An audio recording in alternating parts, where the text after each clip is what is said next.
الزمالك فيلم رعب. الحمد لله، ألف ألف مليون مبروك لجمهور الزمالك العظيم. ألف ألف مليون مبروك لجمهور الزمالك العظيم على المباراة الرومنتادا القوية، والزمالك قدر يرجع ويعرف الناس إن إحنا الزمالك، وقدر يرجع ويفوز على فريق السولار ويصعد لدوري المجموعات. الزمالك بيصعد لدوري المجموعات. ألف مبروك لجمهور الزمالك العظيم. النهارده جمهور عظيم، فريق عظيم. النهارده الزمالك بيعيشنا بفيلم رعب في الشوط الأول، ولكن طبعا كالعادة الزمالك رومونتادا قوية جدا، والزمالك يقدر زي ما قلنا إن هو يسحق فريق زي أرتا سولار ويصعد للدور اللي بعده. دوس لايك يا محترم يا اللي في البث كده، وقول لنا إيه رأيك النهارده في المباراة، واعمل شير للبث عشان يوصل لأكبر عدد من جمهور الزمالك. ألف مليون مبروك لجمهور الزمالك النهاردة على صعود الزمالك لدور المجموعات في الكونفدرالية بعد أداء ولا أروع في الشوط الثاني. كالعادة الزمالك يبهرك في الشوط الثاني. أنا مش عارف أوسيريو بيكون فين في الشوط الأول. معايا 8 في اللايف، دوس لايك يا محترم، دوس لايك للفيديو، وقول لنا ايه رأيك النهارده. مين هو نجم المباراة في الشوط الثاني؟ مين هو نجم المباراة في الشوط الثاني؟ واللي كان قاعد مستني علشان يحفل عليا، خلاص روح نام، خلص الكلام. واللي يقول لك شيكا انتهى، قول له زي ما قال طبعا المعلق، كانت مباراة قوية جدا في الشوط الثاني. كالعادة الزمالك بيلعب في الشوط الثاني كأن الشوط الأول ده مش موجود. أداء ولا أروع طبعا. رغم التشكيل السيء والتأليف بتاع أوسيريو بتاع كل مباراة، نبدأ بتشكيل غلط وابدأ باتنين مهاجمين والزمالك يلبس هدف بيصعب المباراة، ولكن طبعا بفضل الجمهور العظيم اللي كان موجود النهاردة في المدرج اللي أنا بشكرهم واحد واحد. وألف مبروك لكل جمهور الزمالك العظيم على الرومنتادا الكبيرة اللي الزمالك قدر يرجع في الشوط الثاني 4 وقدر ان هو يصعد لدوري المجموعات. الف مليون مبروك لجمهور الزمالك العظيم. طبعا مباراة كبيرة، نتمنى من كل الناس اللي معانا في البث ان هي تشاركنا. حط لايك، حط كومنت، قول لنا ايه رأيك، قول لنا مين هو نجم المباراة. شير البث في كل مكان عشان يوصل لكل الناس. زي ما شفنا النهارده في الشوط الثاني مصطفى شلبي اداء ولا اروع كالعادة. مصطفى شلبي النهارده من نجوم المباراة، واخد الجبهه الشمال بتاعه ارتا سولار رايح جاي في الشوط الثاني. اداء ولا اروع النهارده. طبعا كلنا شفنا اوباما من نجوم المباراه. اوباما النهارده من نجوم المباراه في الشوط الثاني. اول ما نزل والدنيا اتفكت، اول ما نزل كده بالفنتات بتاعته بالحركات اللي هو بيعملها اللي احنا كلنا بنكون زعلانين ان هو بيعملها، النهارده قدر ان هو يفك المباراه وقدر ان هو يحرز الهدف الاول. مباراة كبيرة جدا النهاردة من اوباما، مباراة كبيرة من شيكابالا، هدف ولا اروع. متابعة من زيزو بعد الحارس ما كان مسك الكورة. النهاردة الكورة كمان رغم يعني الظروف اللي فيها الزمالك، النهاردة الكورة بتخش بالعافية. يعني تخيل النهاردة الكورة اتنين في العارضة، الكورة بتاعت زيزو الهدف الاولاني خبطت في العارضة مش عايزة تخش. مش عارف زيزو بينه ايه وبين العرض، يعني مش عارف زيزو بينه ايه وبين العرض. كفاية عرض كده، كفاية عرض والله، احنا جسمنا باظ من كتر العرض.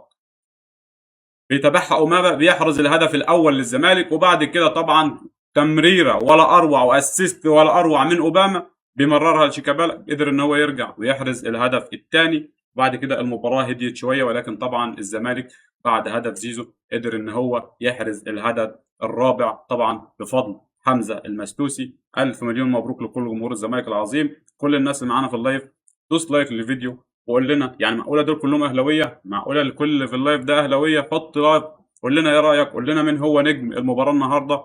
الف مبروك لجمهور الزمالك العظيم، وان شاء الله القادم افضل باذن الله. رغم تاليف اوسوريو في الشوط الاول وعيشنا في فيلم رعب، الحمد لله الزمالك قدر يرجع بفضل الجمهور العظيم اللي كان النهارده موجود في المدرجات. 30,000 مشجع النهارده كانوا عاملين خيال في الملعب، كانوا مخلين اللعيبه كلها بتموت نفسها عشان تلعب. والحمد لله ان الزمالك قدر ان هو يرجع في الشوط الثاني باربع اهداف ويحسم الصعود. ما ينفعش ان احنا نخرج من فريق زي ارتا سولار، ده فريق بنزيما، ما ينفعش سولار بتوع السولار ما ينفعش نطلع منهم. النهارده اللي كان مستني عشان يحفل عليا رحنا مغطيها. الزمالك قدر ان هو يصعد، وطبعا بفضل الجمهور العظيم زي ما قلت، وبفضل اللعيبه الرجاله النهارده اللي موتت نفسها في الملعب. كان عندنا النهارده لعيبه كبيره زي ما قلت. بنزول يوسف اوباما الزمالك قدر ان هو يرجع، وطبعا تألق شيكا ومصطفى، طبعا مصطفى الزناري النهارده في الدفاع قدم مباراه كبيره. النهارده مصطفى الزناري في الدفاع قدم مباراه كبيره.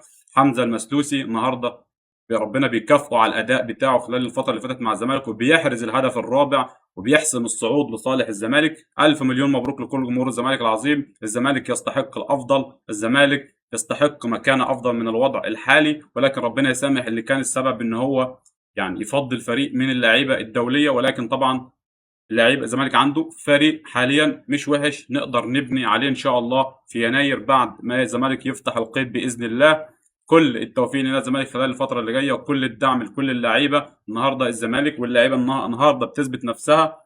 كل الناس المحترمه اللي معايا في اللايف، قول لنا النهارده مين هو نجم المباراه. اكتب لي في كومنت قول لي مين هو نجم المباراه، قول لي مين انت شايف مين افضل لاعب في المباراه. ماشي. رغم سوء الاداء في الشوط الاول، الزمالك قدم شوط تاني خيالي بيعوض جمهوره عن الشوط الاولاني.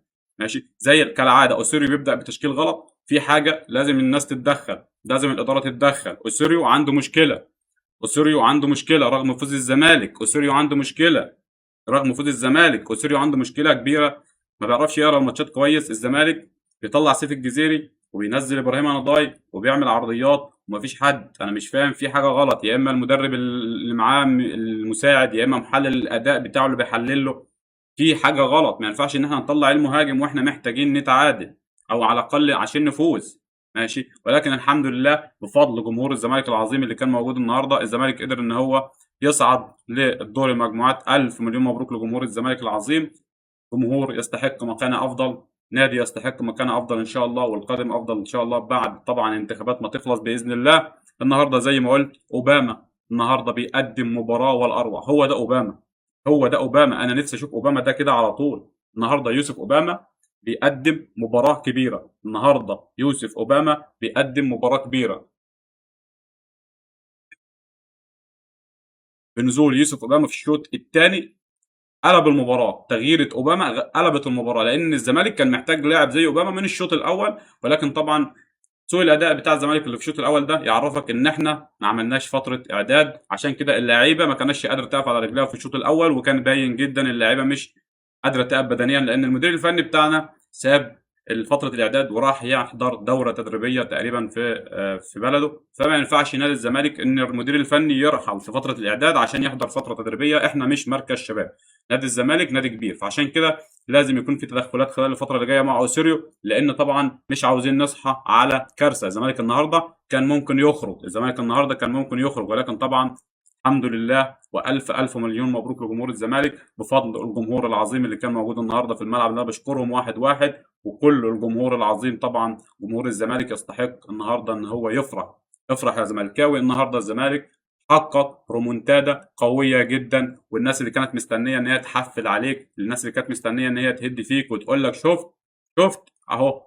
الحمد لله الزمالك النهارده وربنا كسفهم وهيناموا النهارده متنكدين. الف مليون مبروك لجمهور الزمالك زي ما قلت.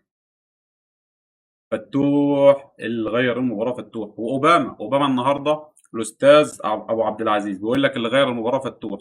انا معاك، ولكن اوباما النهارده قدام عمل خلل في الدفاع ارتا سولار، لان المدير الفني صراحه بتاعهم كان قافل على الزمالك قفله في الشوط الاول، بيقابلهم من نص الملعب في 15 واحد واقف في ال 18. فالزمالك كان بيلاقي صعوبه في الشوط الاول ان هو يحرز اهداف. ولكن طبعا اوباما لما نزل حرك المباراه. مصطفى شلبي كالعاده بيقدم مباراه ولا اروع. النهارده مصطفى شلبي دوره لا يقل عن زيزو في الفريق. النهارده زيزو طبعا يعني كان بيلعب واحرز هدف الثالث. ولكن الحمد لله الف مليون مبروك لجمهور الزمالك. طبعا لازم ناخد بالنا من اللي جاي، المباريات اللي جايه مباريات صعبه، لازم ناخد بالنا من اللي جاي. ما ينفعش يا عم اوسيريو كل ماتش تنزل لي بتشكيل، ما ينفعش كل ماتش نعمل تشكيل شكل. مش منصش، احنا مش مانشستر سيتي، احنا مش السيتي عشان ان احنا كل ماتش نبتدي نغير تشكيله، نلعب مره باثنين مهاجمين ومره بثلاثه مدافعين ومره مش عارف بكام. لازم نبقى عندنا تشكيل ثابت عشان اللعيبه تكون حافظه طريقه اللعب وتعتمد عليها. احنا بنلعب في الدوري المصري، ممكن كل اللي تقابلهم ثلاث اربع فرق طول الدوري هم الاقوياء، الاهلي وبيراميدز ومثلا ممكن فيوتشر، ممكن طبعا زد في سيراميكا. انما مش كل الانديه قويه. النهارده الزمالك كان ممكن يخرج من ارتا سولار، ولكن الحمد لله قدر ان هو يصعد برومونتادا كبيره. تالق شيكابالا النهارده اللي بيقول لك ما عادش قادر ويعتذر النهارده، شيكابالا يقدم مباراه كبيره رغم ان هو سنه كبير بيلعب شوط، يعني مباراه تقريبا كامله. النهارده زي ما قلت زيزو بيقدم مباراه كبيره بعد العوده من الاصابه، وبيحرز الهدف الثالث رغم ان هو ما بيلعبش كمان يمين، ده كان بيلعب في نص الملعب مع عمر جابر. كل واحد لما لعب مكانه الزمالك قدر ان هو يلعب. مصطفى شلبي شمال وزيزو يمين، وابراهيم اناضاي لما نزل طبعا قدر يحرك الدنيا شويه، ولكن الحمد لله والف مليون مبروك لكل جمهور الزمالك العظيم على المباراه الكبيره اللي احنا شفناها النهارده، بفضل الجمهور العظيم اللي كان النهارده حاجه تفرح. جمهور الزمالك النهارده في المدرجات اللون الابيض والخطين الحمر حاجه تفرح حرفيا. يعني انا شايف ان هو نجم اللقاء النهارده جمهور الزمالك، او ال 30 واحد اللي حضروا الماتش النهارده، دول اهم حاجه. يعني اللاعب رقم واحد في المنظومه هو الجمهور النهارده، هو اللي حسم الصعود. الجمهور العظيم النهارده اللي ما بطلش هتاف طول المباراه، بيهتف طول ال 90 دقيقه. جه هدف في الزمالك كان ممكن الجمهور يزوم على الفريق، وممكن الجمهور يشتم اللعيبه ويشتت اللعيبه، ولكن الجمهور قدر يهتف ويشجع لاخر لحظه، والزمالك قدر ان هو يصعد ويسجل في الشوط الثاني 4 اهداف ويصعد لدوري المجموعات في الكونفدراليه.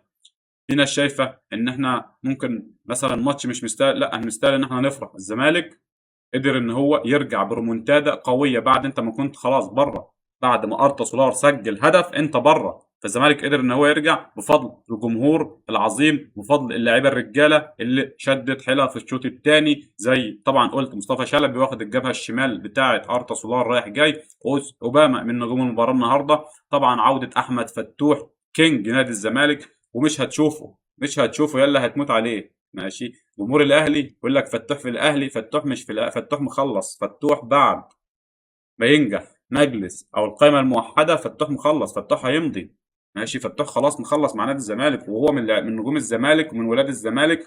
فتوح مش خاين، فتوح مش خاين عشان ان هو يجي لك، انسى. فتوح زملكاوي وعارف قيمه نادي الزمالك، وهو من كباتن فريق الزمالك. فتوح مش خاين، فتوح مكمل مع نادي الزمالك وما تحلمش يلا عاوز فتوح. فتوح مكمل النهارده. فتوح بيقدم مباراه كبيره، بيلعب باك شمال، بيلعبه في نص الملعب. طبعا كالعاده اداء والاروع من فتوح، ثقه في النفس، لاعب حريف، لاعب مهاري، بيعرفك ان انت عندك رجوع زيزو، رجوع فتوح، وان شاء الله مع عوده الونش هيكون عندك فريق تقدر تنافس بيه ان شاء الله باذن الله في الكونفدراليه. مش صعبه على الزمالك، الكونفدراليه مش صعبه على الزمالك، الزمالك يقدر يفوز بيها. الزمالك لو ما معهوش فريق خالص يقدر يفوز بالكونفدراليه. الفرق اللي معاك كلها مش، يعني انت مش معاك فرق قويه، يعني ممكن اتحاد العاصمه هو اللي في الكونفدراليه، وممكن بعد ما تكسب الكونفدراليه يكون عندك فرصه ان انت تلعب سوبر افريقي. فان شاء الله الزمالك قادر ان هو يحسم او يصعد على الاقل للنهائي في الكونفدراليه ويكسب اللقب ويلعب سوبر افريقي، وتفتح لك بطوله تانية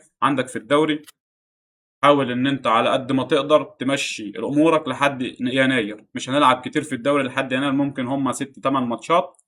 الزمالك يقدر بعد كده يعمل اسكواد ويجيب صفقات وخلاص. مشكله القيد هتتحل، مشكله القيد هتتحل، الموضوع منتهي. الناس مجهزه الفلوس وبيتفاوضوا مع السبورت لشبونه ان هم يدفعوا الفلوس وهيفكوا القيد وهيجيبوا صفقات في يناير ان شاء الله باذن الله. ولكن زي ما قلت لازم قاعده مع اوسيريو، لان النهارده الزمالك كان ممكن يخرج النهارده، ولكن بفضل ربنا، بفضل جمهور الزمالك العظيم، وبفضل اللعيبه اللي موتت نفسها في الملعب النهارده في الشوط الثاني ولعبت مباراه حياه او موت، قدر ان الزمالك يرجع. هو ده الزمالك، هي دي لعيبه الزمالك. مصطفى الزناري بيقدم مباراه كبيره، محمد عواد ما اختبرش كتير، ولكن طبعا الهدف ما يسالش عليه لان احنا كنا بنلعب ب3 مدافعين وواحد في نص الملعب. كمان عمر جابر النهارده قدم مباراه كبيره رغم ان احنا اختلفنا معاه على سوء الاداء خلال المباراه اللي فاتت. دونجا النهارده قدم مباراه مش وحشه. النهارده كمان زي ما قلت زيزو احرز الهدف الثالث، مقدم مباراه كويسه جدا. مصطفى شلبي من نجوم المباراه، شيكابالا، الجزيري، كل اللعيبه. شكرا لكل الناس، شكرا لكل الجمهور العظيم اللي كان موجود النهارده في المدرج. زي ما قلت الحمد لله ان الزمالك قدر ان هو يصعد للدور القادم في الكونفدراليه، لان احنا ما ينفعش نطلع زي ما قلت من فريق زي ارتا سولار. احنا نادي الزمالك، نادي الزمالك نادي كبير ويستحق مكانه احسن من المكان اللي هو فيه حاليا، وان شاء الله باذن الله مع المجلس الجديد مع صفقات مع ان شاء الله هنحل المشاكل واحده واحده، الزمالك يرجع للطريق الصحيح وهينافس على البطولات. الزمالك يبقى منافس على البطولات رغم سوء الاداء، ما جبتش لعيبه ايا كان السبب. الزمالك عنده فرصه ان شاء الله ان هو يكسب الكونفدراليه، ومش عاوزين نغلط الغلطه بتاعت كل سنه في دوري المجموعات ان احنا ما نصعدش على نقطه على هدف. ان شاء الله الزمالك والمدير الفني او الاداره تكون عارفه ان احنا لازم نكسب الكونفدراليه باي شكل الموسم الحالي، ولازم ننافس على الدوري لاخر لحظه رغم ان احنا اتعادلنا مع بيراميدز والمقاولين. ولكن الزمالك طبعا المقاولين كلنا عارفين احنا تعادلنا ليه، طبعا بفضل امين عمر الحكم الاهلاوي. ولكن لسه بدري، الدوري لسه طويل ومفيش حاجه مستحيله، الزمالك هو بتاع المستحيل بفضل الجمهور العظيم اللي وراه. وبكده نكون وصلنا لنهايه الفيديو، اشوفكم على خير، وزي ما قلت الف الف مليون مبروك لجمهور الزمالك، والناس اللي كانت مستنيه تحفل علينا روح نام خلاص، الزمالك صعد للدور القادم. ما تنساش اللايك، ما تنساش لنا رايك في كومنت من هو افضل لاعب في المباراه، وكمان ما تنساش الشير عشان يوصل لاكبر عدد من جمهور الزمالك. والسلام عليكم ورحمه الله وبركاته.